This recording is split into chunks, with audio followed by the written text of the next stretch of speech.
পরিবারের খেয়াল রাখার পাশাপাশি এখন তো একটু নিজের খেয়াল রাখেন। নিজের জন্য কখনো কারো কাছে কিচ্ছু আশা করবেন না, কিচ্ছু না।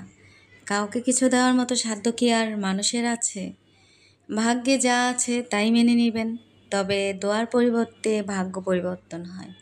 আর যদি না হয়, বুঝবেন আল্লাহ আপনার জন্য উত্তম কিছু রেখেছেন, দুনিয়ায় না হোক আখিরাতে। হ্যালো গাইস, আসসালামু আলাইকুম, welcome back to my channel. সবার কি অবস্থা, কেমন আছেন? আশা করছি সবাই অনেক বেশি ভালো আছেন। আমি কিন্তু অনেক দিন পর আজকে আবারও মিনি একটা ব্লগ ভিডিও নিয়ে চলে এসেছি। আশা করছি সম্পূর্ণ ভিডিওটি জুড়েই থাকবেন। ভিডিওটি দেখার পর ভালো লাগলে অবশ্যই একটি লাইক দিয়ে দিবেন। আপনার একটি লাইক আমার ভিডিওটি শেয়ারের কাজ করে। আর আপনি যদি আমার চ্যানেলে নতুন হয়ে থাকেন, চাইলেই চ্যানেলটিকে সাবস্ক্রাইব করে পাশেই থেকে যেতে পারেন।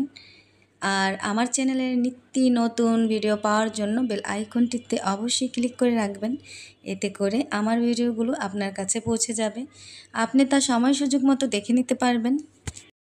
এই যে আমি বললাম নিজের জন্য কখনো কারো কাছে কিচ্ছু আশা করবেন না, কিচ্ছু না, কথাটার কিন্তু অনেক বেশি মানে আছে। যদিও কথাটা ছোট, বাস্তবে কিন্তু তাই হয়। আজকে কিন্তু প্রচণ্ড পরিমাণে গরম পড়েছে, আর এই গরমে সবার জন্য শরবত করেছিলাম। মানে এখন যে আমি লেবুর শরবত করছি, তার আগেও কিন্তু আমি একবার শরবত বানিয়েছি, তখন কিন্তু পরিবারের সবাইকে দিয়েছি। অবশিষ্ট আমার জন্য ছিল না। আমি কিন্তু চাইলে নিজের জন্য একটু বাড়িয়ে করতে পারতাম, তবে করিনি। জানি না কেন, এটা আলসেমি নাকি নিজের খাবারটা খেতে ভালো লাগে না, আমি বুঝি না আসলে। পরক্ষণে চিন্তা করে দেখলাম এত পরিমাণে গরম, তবে আমার তো একটু শরবত খেলে অবশ্যই ভালো লাগবে, তাই আর কি নিজের জন্য এখন এক গ্লাস শরবত করে নিচ্ছি। বিশ্বাস করেন আমি কিন্তু শরবতটা খেয়ে ফেলেছি অলরেডি। খাওয়ার পর এতটা প্রশান্তি মনে হলো, এতটা এতটা এতটা কি বলবো। তো শরবত খাওয়ার পর একটা জিনিস চিন্তা করে দেখলাম, আমি আসলে নিজের জন্য তো নিজেরই করতে হয়, নিজের খেয়াল কিন্তু নিজেরই রাখতে হয়, অন্য কেউ কিন্তু রাখবে না। আপনি কিন্তু পরিবারের সবার খেয়াল রাখবেন, পরিবারের কেউ কিন্তু আপনার খেয়াল রাখবে না। সেটা কোনো হিংসেমি করে না, বা কোনো সময়ের কারণে না। পৃথিবীর নিয়ম এমনই চলছে, সংসারের কাজগুলো আপনার করতে হবে, সবার খেয়াল আপনার রাখতে হবে, অথচ সবাই কিন্তু আপনার খেয়াল রাখবে না। তাই আপনার নিজের জন্য কিন্তু আপনাকেই করতে হবে। আর এটা তো ছোট্ট একটা ব্যাপার, এরকম অনেক বড় বড় ব্যাপার আছে যেখানে নিজের খেয়াল নিজে রাখতে হবে, অন্যের আশা করা যাবে না। অনেক সময় আমরা অনেক কিছুতেই কষ্ট পাই, দুঃখ পাই, অন্যে কেন আমার খেয়াল রাখে না। এটা কিন্তু একেবারেই ভুল। নিজের খেয়াল নিজের রাখতে হবে।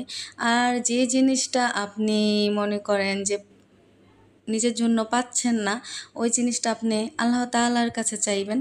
আর ওই জিনিসটা যদি না চান, ভাববেন আপনার জন্য এটাই উত্তম, এখন যেটা আছে সেটা উত্তম, বা ভবিষ্যতে আপনার জন্য আরও উত্তম কিছু আছে। আর যদি এই দুনিয়ায় উত্তম কিছু না পান, তাহলে আপনার জন্য অবশ্যই পরকালে অনেক বেশি পুরস্কারের ব্যবস্থা আছে। তবে এই দুনিয়ায় চলতে হলে আমার কাছে যেটা মনে হয়, আপনি সবার পাশাপাশি নিজের খেয়াল রাখুন। সারা দিন আমরা এত সময় ব্যয় করি একটা সংসারে, পরিবারের পেছনে, তাতে তো কোনো আপত্তি নেই, কারণ এতেই তো একজন নারীর সার্থকতা লুকিয়ে আছে। তবে দিন শেষে কিন্তু সব দোষ আপনারই হয়। আপনি কেন এটা এভাবে করলেন না, ওইটা ওইভাবে হলো না। আপনি এত সময় ব্যয় করার পরও হয়তোবা আপনার কোনো প্রশংসা নেই, আবার হয়তোবা আপনার অনেক বেশি প্রশংসা আছে। সবার জীবনে তো এক নয়। তাই আপনি সবার পাশাপাশি, সব কিছুর পাশাপাশি নিজের জন্য একটু সময় রাখবেন। আপনি একটু চিন্তা করে দেখবেন, আপনি নিজের জন্য একটু সময় রাখেন, নিজেকে একটু সময় দেন, নিজেকে চেনার চেষ্টা করেন, বোঝার চেষ্টা করেন, তখন কোনো কষ্টই আপনাকে ছুতে পারবেন না। তখন কিন্তু আপনি সবার মতো করে সবার থেকে বেশি ভালো থাকতে পারবেন, সুখে থাকতে পারবেন, কারণ আপনি নিজের কাছে নিজে অনেক বেশি দামি হয়ে যাবেন। তো আমি কিন্তু ঠান্ডা ঠান্ডা শরবত খেয়ে নিয়েছি। এখন রাফামণিকে একটু পড়াতে বসাবো, যেহেতু রাফামণির পরীক্ষা। সব কাজের পাশাপাশি আমার কিন্তু মেয়ের খেয়ালও রাখতে হবে, তাই ওকে লিখতে বসাইছি। তবে ও একা একাই পড়তে পারে, আমার বসে থাকতে হয় না। ওকে একটু বের করে দিলে বা উঠিয়ে দিলে বা বলে দিলে ও নিজেই লিখতে পারে। আমি কিন্তু ব্যস্ততার কারণে ভিডিও শেয়ার করতে পারি না।